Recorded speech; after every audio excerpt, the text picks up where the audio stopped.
Les sorties, les loisirs, chaque jour avec Emmanuel de Roquetaillade sur France Bleu Héros. Bonjour Emmanuel. Salut Antoine. Alors, pendant les vacances, quand il fait froid, moi j'aime bien aussi rester à la maison avec un bon bouquin. Justement, on parle livre ce matin. Oui, c'est Eterna, l'émissaire de l'au-delà de Guillaume Méric. Alors, c'est un auteur qui est né à Sète, on l'avait déjà apprécié avec la première partie de sa trilogie Myriande.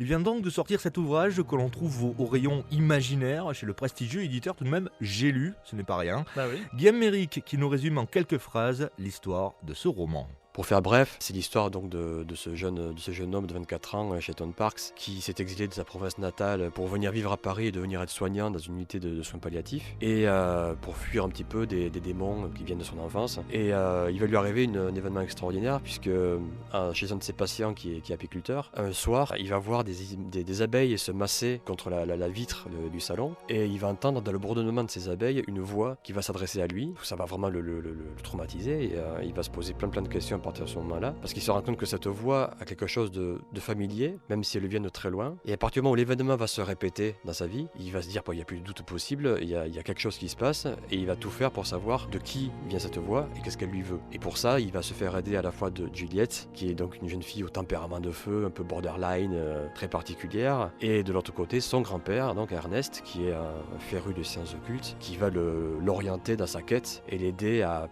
pousser ces fameuses portes de l'au-delà, d'où vient cette voix. Je ne sais pas s'il écrit aussi bien qu'il raconte, mais ça donne envie de savoir la suite. Ah, c'est très bien écrit. Alors c'est la vie après la mort physique dont il est question ici en fait. Hein. L'âme pour faire vite un sujet encore assez tabou en France, ce qui n'est plus du tout le cas d'ailleurs dans des pays comme la Russie ou les États-Unis pour ne citer que ces deux-là. Je me passionne pour ce domaine depuis très longtemps. J'ai suivi des conférenciers, des scientifiques qui se sont intéressés à cela, puisque ça s'est développé au niveau scientifique. Des personnes comme Jean-Jacques Charbonnier par exemple, ou le docteur Moody bien avant lui, se sont intéressés aux phénomènes réels sur une possible vie après la vie, notamment à travers l'NDE, qui sont de plus en plus étudiés, et on se rend compte qu'effectivement il y aurait quelque chose qui survivrait à la mort, ce qu'on appelle la mort aujourd'hui, enfin la mort cérébrale en tout cas, sur les expériences de coma par exemple, de crise cardiaque, ce genre d'événements où vraiment on a l'encéphalogramme plat et où c'est censé correspondre au moment de mort, et où il y a une activité que les patients en revenant sont capables de décrire. Ils sont capables de dire ce qui s'est passé dans le bloc pendant qu'ils étaient totalement inanimés, inconscients. Ils sont capables même d'aller dire ce qui se passait dans une pièce plus loin en disant qu'ils voyaient tout depuis le plafond, ce genre de choses, alors que scientifiquement c'est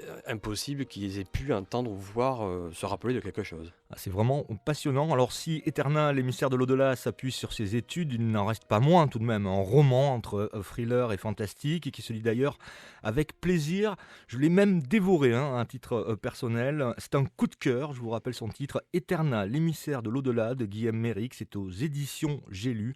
On le trouve donc a priori partout. Et notamment à 7 chez l'auteur. Merci Emmanuel de Roquetaillade. Merci d'avoir partagé ce coup de cœur avec nous.